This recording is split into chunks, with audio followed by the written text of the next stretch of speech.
Բարև ձեզ, շնորհակալ եմ, որ եկել եք, որ հնչեղություն տա մեր բողոքները,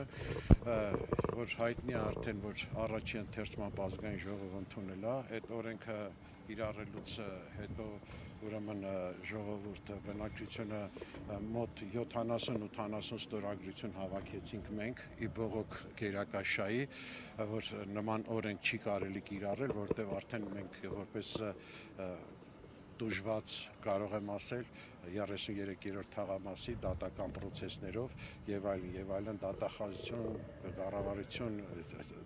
ազգային ժողով, մարդու իրավունքների պաշտպան, ուրեմն մենք ներկայացրեցինք ազգային ժողով, հանդիպում խնդրեցինք ազգային ժողովի նախագահ Ալեն Սիմոնյանի հետ, արդեն մոտ 15 օր անց է ձեն չկա, այսինքն որ ասում են դեմոկրատիա, ժողովուրդը մեր, չգիտեմ, արժեքներ է, հիմա այդ արժեքներից 70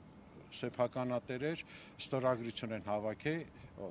ի բողոք նման գերակաշայի, ինչ ենք ասում բողոք գերակաշայի օրենքին, որտեղ գները իրանք են կառավարությունն է որոշում, ոչ թե շուկայական գին ասելով մարդկանց ուզում են վստահեցնել, որ գիտեք, ինչ շուկայական գին այսքան է 30% էլ ավել։ Ես կարող եմ երկու օրինակ բերել, քաղաքային իշխանությունը, որ պետքա ձևավորվեր, ընտրարշավ անցկացրեցին Կոնդի թաղամասում, ասում են դե ձեր 33-րդ թաղամասի նման չի լինի, լավ ալնելու, ոնց որ հույսային պողոտային, որ երբ որ մենք վարսաձայնեցինք, ասեցինք հույսային պողոտային, որ դուք վճարել եք այսքան, ընչեք մեզ տալիս $455 մի քառակուսի մետր, ես տարիներ հետ գնացի դրա համար էլի, ասում են դե ինի հույսային պողոտա էր, ձերն էլ դե Ֆիրդուսի փողոց է էլի, հիմա նույնն էլ կատարվում է Նորագյուղում, այսինքն գները իրանք են որոշում, կարող են ոչ թե 30%, այլ նույնիսկ ամենան պատասխանությամբ ասում եմ 200% է իրանց գնատած գների վրա դնեն, էլի չի բավարարի ժողովրդին։ Այսինքն, գիտեք ինչ, փողոցի կանգնած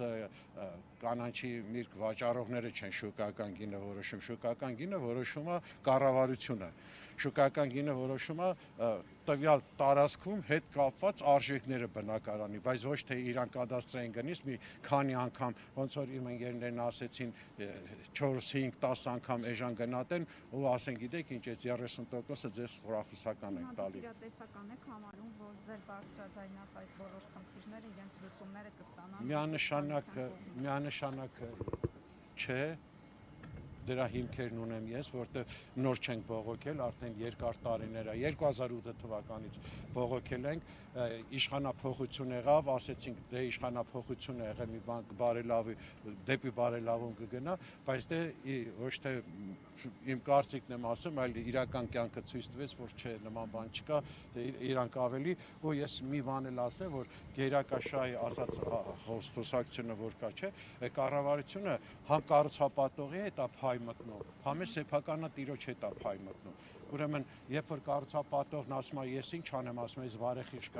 գնորդ եմ, ես ասում եմ, չէ, այդ ձև չի, կառուցապատող ուղղակի բարեխիղճ ատկատներ տվող է կառավարությանը։ Դրա համար է ժողովուրդը այս վիճակի մեջ է, որտեղ գնում եք միտինգներ, որտեղ գնում եք ցույցեր, բայց դե չգիտեմ։ Օրենքում որ փոփոխությունները խնդրահարույց կետերը Դե խնդրահարույց կետերը ես նոր մի քիչ առաջ ասեցի, որ գնայր շուկայական գին իրանք են որոշում։ Այդ է, ցավալին դա է, օրինակ իրանք կարող են համեմատել, չգիտեմ, մի հատ թաղամասի հետ, որ գոյություն չունի, ու ասեն այսքան է վաճառը, երբ որ դու ուղղորդում ես, ասում ես, չէ, ասում ես, տեսեք, ես կարող եմ բազմաթիվ թղթեր ցույց տամ, որ այսքան է վաճառը, ենթադրենք մի քառակուսի մետրը վաճառվել է $7,000, մի քառակուսի մետրը վաճառվել է $9,000, $10,000, ինչի դուք այդ նախադեպը չեք վերցնում, որ դուք վերցնում եք $400-500 նախադեպերը, ու չգիտեմ, որ քաղաքի որ ծայրամաս, այդ է խնդիրը։ Մենք էլ ենք շնորհակալ, եւս մի անգամ շնորհակալություն բոլորից հետ բարձրաձայնելու համար։